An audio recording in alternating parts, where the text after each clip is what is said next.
Good morning વિદ્યાર્થી મિત્રો, તમારું હાર્દિક સ્વાગત છે આપણી યુટ્યુબ ચેનલ એમડી એકેડમીમાં।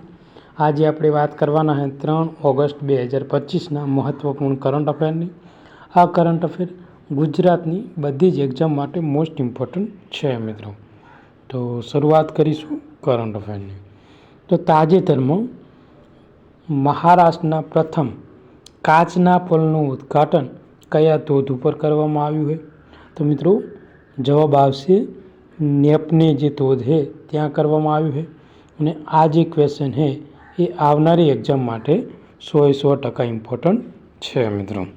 તો જોઈશું તેની ડિટેલ કે કોંકણ પ્રદેશમાં નદવડે ગામ નજીક આવેલ મિત્રો નેપને જે ધોધ પર મહારાષ્ટ્રનો પહેલો કાચનો પુલ બનાવવામાં આવ્યો છે। આખું વર્ષ વહેતા આ 12માસી ધોધ હવે સિંધુ તત્વ પ્રવાસન યોજનાનું કેન્દ્રબિંદુ બન્યું છે, જે રાજ્યની એક પહેલ જેનો હેતુ ઓછા જાણીતા છતાં સુંદર સ્થળોને પ્રકાશિત કરવાનો છે। અને આ કાચનો પુલ મુલાકાતીઓ માટે એક અનોખું આકર્ષણનું કેન્દ્ર બનવાનો છે। તો તમને ક્વેશ્ચન પૂછાય કે મહારાષ્ટ્રમાં પ્રથમ જે કાચનો પુલ છે એ ક્યાં બનાવવામાં આવ્યો છે, કયા ધોધ ઉપર બનાવવામાં આવ્યો છે? તો જે નેપન ધોધ છે ત્યાં બનાવવામાં આવેલો છે। જેટલા પણ વિદ્યાર્થી મિત્રો આપણી યુટ્યુબ ચેનલમાં નવા હોય તો ચેનલને સબસ્ક્રાઈબ કરી લેજો, જેથી કરીને કરંટ અફેરના વિડીયોની નોટિફિકેશન મળી રહે। અને બીજી મહત્ત્વની વાત કે આપણી જે ટેલિગ્રામ ચેનલ છે મિત્રો એમાં જે જુલાઈ મહિનાની કરંટ અફેરની PDF મૂકી દેવામાં આવેલી છે। અને હવે મિત્રો આપણે 5 ઓગસ્ટથી મિત્રો ડેલી મિત્રો રેવન્યુ તલાટીને ધ્યાનમાં રાખી કરંટ અફેરની ક્વિઝ મૂકીશું। આ ઉપરાંત જે અલગ અલગ સબ્જેક્ટ છે જેમ કે બંધારણ છે, ઇતિહાસ છે, ભૂગોળ છે, આ બધા જ જે સબ્જેક્ટ છે એની રોજ એકને એકાદા સબ્જેક્ટની આપણે ક્વિઝ મૂકવાના છીએ। તો મિત્રો આપણી જે ટેલિગ્રામ ચેનલ છે એની લિંક તમને નીચે આપેલી છે, તો ફટોફટ જઈને આપણી ટેલિગ્રામ ચેનલમાં જોઈન થઈ જાઓ। તો આગળ વધીશું કે નવા શરૂ કરાયેલ જ્ઞાન ભારતમ જે મિશન છે એનો મુખ્ય ઉદ્દેશ શું છે? તો પ્રાચીન હસ્તપ્રતોનું ડિજિટલ ટ્રાન્ઝેક્શન કરવા માટે આ જ્ઞાન ભારતમ મિશન શરૂ કરવામાં આવેલું છે। તો આ જે મિશન છે એ કોના દ્વારા શરૂ કરવામાં આવ્યું છે? તો આપણા જે PM નરેન્દ્રભાઈ મોદી છે એમના દ્વારા દિલ્હી ખાતે મિત્રો આ જે મિશન શરૂ કરવામાં આવેલું છે। અને આપણી જે મિત્રો પ્રાચીન હસ્તપ્રેતો છે જે આપણે સાચવેલી છે તો એ હસ્તપ્રેતોને મિત્રો ડિજિટલાઇઝેશન કરવામાં આવશે, જેથી કરી ભારતને મિત્રો જે ભૂતકાળથી ભવિષ્ય સાથે જોડવામાં આવશે।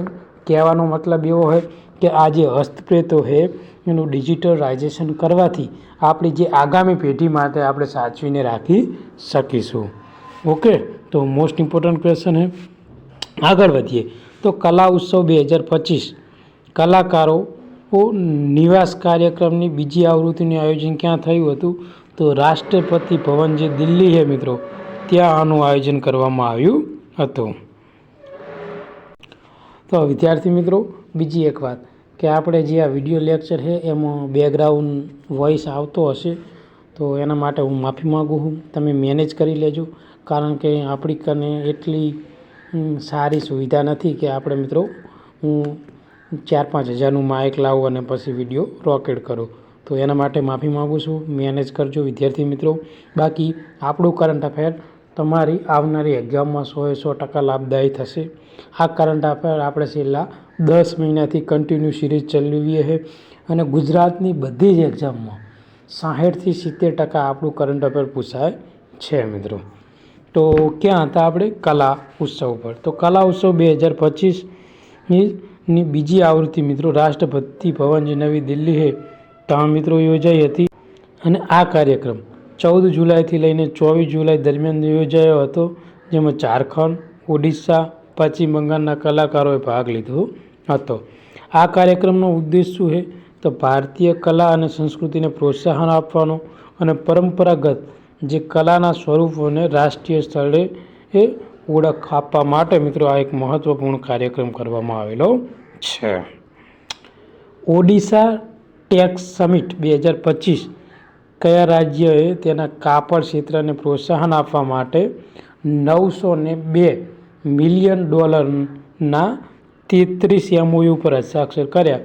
તો મિત્રો ઓડિશાએ મિત્રો જે કાપડ ક્ષેત્રે પ્રોત્સાહન આપવા માટે $902 મિલિયન 33 MOU કર્યા છે. કોની સાથે કર્યું છે તો મિત્રો આપણે ડિટેલમાં જોઈશું.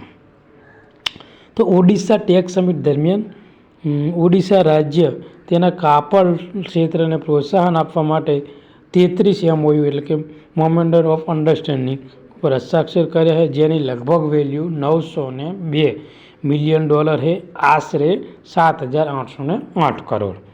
તો આનો ઉદ્દેશ શું છે તો કે રાજ્યમાં કાપડ ઉદ્યોગને મજબૂત બનાવવો, મોટા પાયે રોકાણને આકર્ષવા અને 2030 સુધીમાં આ ક્ષેત્રમાં 1 લાખથી વધુ રોજગારીની તકો ઊભી કરવા માટે આ મહત્વપૂર્ણ નિર્ણય લેવામાં આવેલો છે. ઓડિશા સરકારે નવી નીતિમાં ઇન્ફ્રાસ્ટ્રક્ચર અને સબસિડીની પણ જાહેરાત કરવામાં આવેલી છે. તમારે મને કહેવાનું છે કે ઓડિશાની રાજધાની શું છે? ઓડિશાની રાજધાની શું છે તમારે મને કોમેન્ટમાં જણાવવાનું છે મિત્રો. કયા ભારતીય રાજ્યના સ્વસ્થ કાર્યકર આયોગની રચના કરી છે? તો બિહાર દ્વારા રાજ્યમાં મિત્રો સ્વચ્છતા કાર્યકર આયોગની રચના કરવામાં આવેલી છે મિત્રો. તો બિહાર સરકારે રાજ્ય સ્વચ્છતા કાર્યકર આયોગની રચના કરી છે, જેનો ઉદ્દેશ શું છે કે રાજ્યમાં સ્વચ્છતા કામદારોના અધિકારો, એમનું કલ્યાણ, એમાં પુનર્વસન અને સામાજિક ઉત્થાન થાય એ હેતુથી મિત્રો આ બિહાર સરકાર દ્વારા એક મહત્ત્વપૂર્ણ નિર્ણય લેવામાં આવેલો હોય, જેમાં રાજ્ય સ્વચ્છતા કાર્યકર આયોગની સ્થાપના કરવામાં આવી છે અને આ આયોગ હિતોનું રક્ષણ કરવા અને સરકારી વિવિધ કલ્યાણકારી યોજનાનું અમલીકરણ ઉપર દેખરેખ રાખવા માટે કામ કરવાનું છે. તો મોસ્ટ ઇમ્પોર્ટન્ટ ક્વેશ્ચન છે આવનારી એક્ઝામ માટે. તિરુચિરાપલ્લીમાં 400 કરોડની પરીક્ષણ સુવિધા સ્થાપિત કરવા માટે કઈ સંસ્થાએ TIDCO એટલે ટિડકો સાથે મિત્રો MOU કર્યા છે? તો સંરક્ષણ મંત્રાલય. તો મિત્રો સંરક્ષણ મંત્રાલય પ્લસ આ જે ટિડકો છે એ સંસ્થાએ મિત્રો 400 કરોડની પરીક્ષણ સુવિધા સ્થાપિત કરવા માટે એક મહત્ત્વપૂર્ણ મિત્રો MOU કરવામાં આવેલા છે.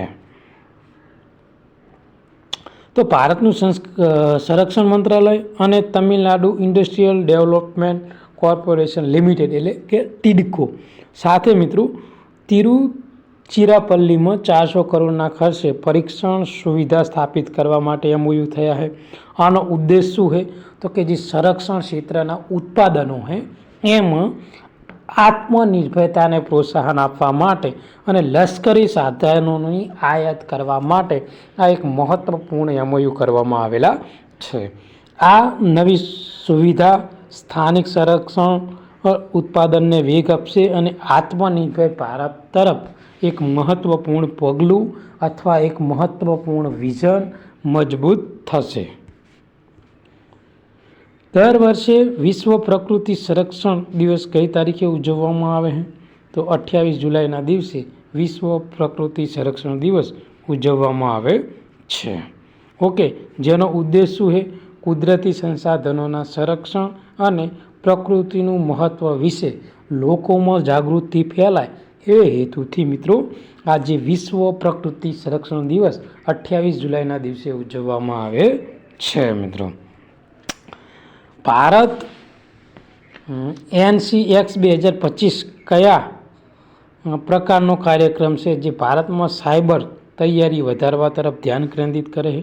તો આ એક સાયબર સુરક્ષા કવાયત છે મિત્રો, અને સાયબર સુરક્ષા કવાયત તરફનો આ એક કાર્યક્રમ છે. કયો દેશ પર્યટન અને આર્થિક સુધારાને પ્રોત્સાહન આપવા માટે 40 દેશોના નાગરિકોને મફત પ્રવાસી વિઝા આપી રહ્યો છે? તો મિત્રો શ્રીલંકા. ઓકે,